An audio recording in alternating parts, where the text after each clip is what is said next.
Bonjour et bienvenue sur ma chaîne YouTube Mes Livres Santé. Cette semaine, je vais vous parler de développement personnel. Je commence par Et n'oublie pas d'être heureux, abécédaire de psychologie positive de Christophe André aux éditions Odile Jacob.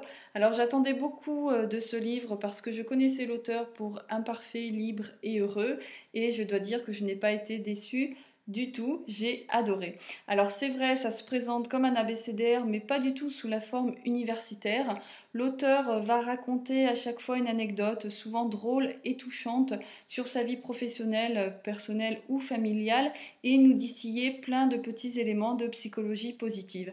On va aussi retrouver des termes surprenants, par exemple à la lettre C, on va avoir caddie ou la vraie vie, à G, gratin de courgettes, ou à la lettre V, une histoire sur un volet, un orage, des gens inquiets et la conjugaison de talents.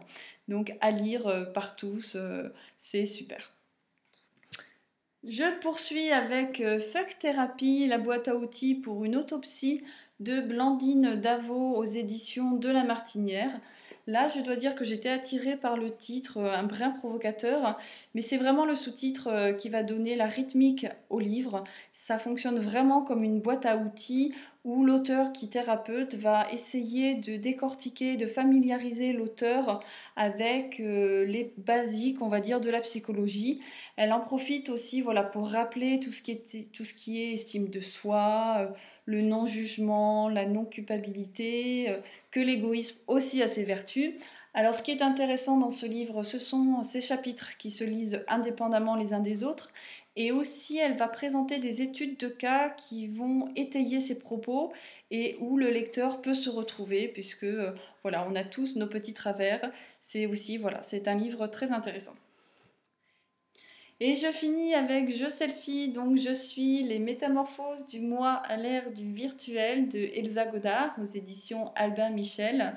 Je suis allée vers ce livre parce que j'avais envie d'en savoir un peu plus sur la pratique du selfie. Alors ce livre est très dense, mais c'est aussi tout ce qui fait son intérêt parce que l'auteur va remettre le sujet en perspective par rapport aux nouvelles technologies, à l'hyperconnexion, à notre rapport au temps, à l'image, à l'espace qui a changé. Et elle va vraiment appuyer son propos par énormément de références d'auteurs, de psychiatres, mais aussi de la mythologie grecque. On y retrouve Narcisse, on ne peut pas y échapper avec le selfie. Et pour autant, elle ne va pas diaboliser le selfie, elle reconnaît que c'est aussi une pratique drôle, ludique, un vecteur d'échange.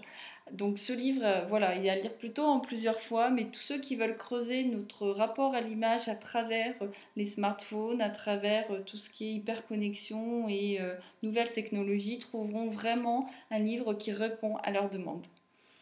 Voilà, c'est terminé, je vous dis à bientôt.